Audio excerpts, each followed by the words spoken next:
Shalom sahabat yang baik hati, salam sehat selalu bagi kita semuanya. Marilah kita bersatu di dalam doa. Kasih karunia dan damai sejahtera dari Allah Bapa dan dari anaknya Tuhan Yesus Kristus kiranya menyertai kamu sekalian. Amin. Firman Tuhan bagi kita pada hari Minggu ini tertulis dalam Yohanes 6 ayat 1 sampai ayatnya yang ke-15 dengan judul perikop Yesus memberi makan 5.000 orang. Kita dapat membaca ayat ini secara lengkap di tempat kita masing-masing, tetapi kita akan merenungkan firman Tuhan ini, bagaimana Yesus berkuasa memberikan apa yang dibutuhkan oleh orang-orang yang berbondong-bondong mengikut Yesus pada saat itu. Yesus berkuasa memenuhi kebutuhan kita. Apakah motivasimu dalam mengikut Yesus? Ada orang mengikut Yesus dengan motivasi yang benar, karena percaya kepada Yesus dan ingin mendengarkan serta menerima ajaran-ajaran yang disampaikan oleh Yesus. Tetapi ada yang dimotivasi oleh sesuatu yang ingin ia dapatkan, misalnya karena terpenuhi kebutuhan jasmaninya, karena dia ingin melihat mujizat-mujizat yang dilakukan oleh Yesus. Atau juga ada orang saat itu mengikut Yesus ingin melihat-lihat kesalahan dilakukan oleh Yesus. Namun ada juga mengikut Yesus saat itu adalah karena ikut-ikutan saja. Karena ada banyak orang yang mengikut ke sana, dia pun ikut ke sana. Tetapi yang jelas dikatakan pada saat itu ada banyak orang yang sedang mengikuti, berbondong-bondong mengikuti Yesus. Bahkan dikatakan hitungannya 5.000 orang laki-laki yang sedang mengikut dan mendengarkan Yesus. Firman Tuhan hari ini sangat familiar bagi kita sejak kita anak-anak sekolah minggu misalnya, yaitu cerita Yesus memberi makan 5.000 orang dengan 5 roti dan 2 ikan. Awalnya mereka hendak mengasingkan diri, menyepi dan istirahat setelah melakukan pelayanan yang padat. Namun ketika mereka tiba di tempat itu, Yesus melihat orang yang banyak itu, yang berbondong-bondong itu, sehingga Yesus dan murid-muridnya lebih mengutamakan untuk melayani dan menyampaikan pengajaran kepada mereka. Namun ketika semakin hari sore, muncullah persoalan, apa yang hendak dimakan, apa yang hendak diberikan kepada orang yang banyak ini, yang telah mengikut dan mendengarkan pengajaran Yesus. Berbagai hal diizinkan Tuhan mencobai manusia. Misalnya dalam ayat 5 kita baca, Yesus bertanya kepada Filipus. Hal itu dikatakannya untuk mencobai dia, untuk mengetahui apa yang hendak dikatakannya dalam menghadapi masalah itu. Dikatakan di sana Yesus mencobai, tetapi sejatinya Yesus sedang menguji apakah dia tetap tegak dalam iman Filipus, apakah dia tahan uji. Yesus mau melihat perkembangan iman Filipus ke arah yang lebih baikkah? Apakah kebersamaannya dengan Yesus semakin menguatkan imannya? Dan demikian juga yang terjadi dalam kehidupan kita. Yesus menguji kita melalui segala yang terjadi dalam kehidupan kita, baik melalui kekurangan maupun dalam kelimpahan. Ujian-ujian iman diizinkan Tuhan terjadi. Bagaimanakah kita meresponi semuanya itu? Apakah kita menjadi goyah atau semakin mengalami perkembangan dalam iman dan mengandalkan Tuhan?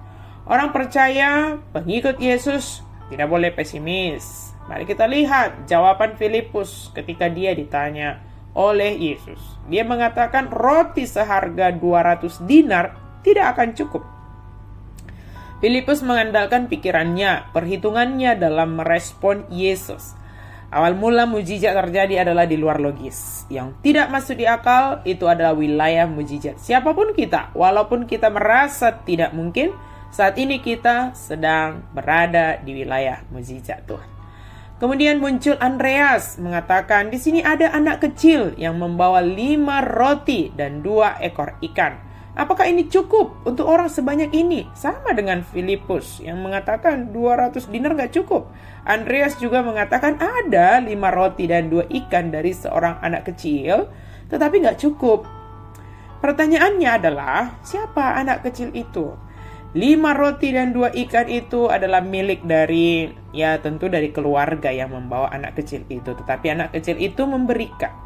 Mujizat itu dimulai dari wilayah hati yang bermurah hati. Dan ini menjadi modal untuk berkat bagi semua orang yang mengikut Yesus saat itu. Kepekaan, kepedulian, hati yang bermurah hati itu, perbuatan anak itu membuat menjadi modal sehingga mujizat itu terjadi. Yesus menyuruh mereka untuk duduk. Artinya orang yang sebanyak itu di-manage dengan baik dan semuanya taat kepada Yesus.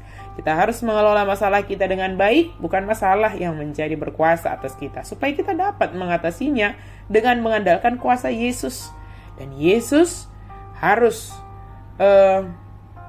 dan masalah itu tidak boleh yang mengatur kita, tetapi masalah itu harus kita atur.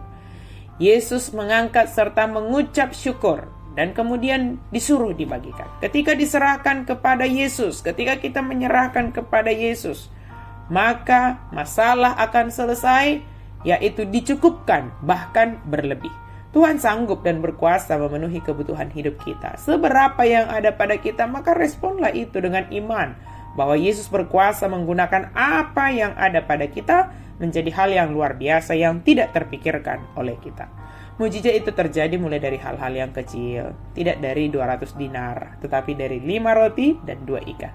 Mari memulai segala sesuatu mulai dari hal yang kecil, berharap kepada Tuhan bahwa melalui yang kecil atau yang sederhana itu kita senantiasa tekun dan percaya bahwa Tuhan akan membuatnya menjadi hal yang besar. Mujizat Tuhan itu terjadi juga dalam kehidupan kita saat ini. Mulailah dari pekerjaan-pekerjaan yang kecil. Percaya kepada kuasa Tuhan dalam memelihara kehidupanmu. Memberikan apa yang kau butuhkan. Setialah dan doakanlah apa yang ada padamu. Syukurilah. Sebagaimana Yesus mengucap syukur atas 5 roti dan 2 ikan sehingga dapat memberi makan 5.000 orang dan masih sisa 12 keranjang. Apakah ketika sisa 12 keranjang maka nama anak kecil itu menjadi muncul? Tidak. Tetapi kuasa Yesuslah yang harus menjadi nyata melalui setiap perbuatan baik yang kita lakukan. Biarlah Yesus yang ditinggikan melalui setiap perbuatan baikmu, melalui apa yang engkau berikan.